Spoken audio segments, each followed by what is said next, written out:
বগুড়ার শেরপুর মাঠ ভরা ধান, তাল খেজুরের শাড়ি সবুজেরই বান, বাগমারা শান্তিনিকেতন স্কুল ঘর, যাইতে লাগে কষ্ট বর্ষা এলে পর।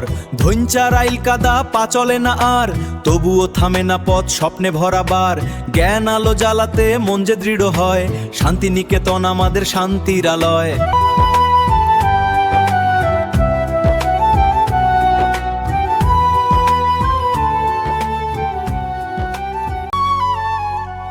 দিগন্ত বিস্তৃত সবুজের মাঝে শিল্পীর তুলিতে আঁকা এক অপূর্ব ছবি, বাগমারা শান্তিনিকেতন সরকারি প্রাথমিক বিদ্যালয়।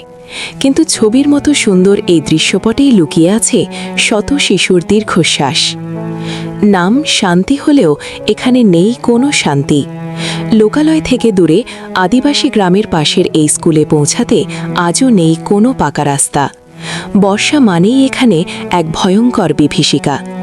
ধানের ক্ষেতে সরু ও পিচ্ছিল আইল বেয়ে প্রতিদিন চলে কোমলমতি শিশুদের এক করুণ যুদ্ধ। বই খাতা ভিজে যায়, কাদায় পিছলে পড়ে কাঁদতে কাঁদতে মাঝপথ থেকে বাড়ি ফিরে যায় অনেক শিশু। রাস্তার অভাবে আজও স্কুলে নেই কোনো শহীদ মিনার বা আধুনিক ওয়াশ ব্লক, কারণ উন্নয়নের মালবাহী কোনো গাড়ি এই স্কুলে পৌঁছাতে পারে না। স্কুলটি আজ আমাদের সমাজ ব্যবস্থার কাছে এক নীরব প্রশ্ন।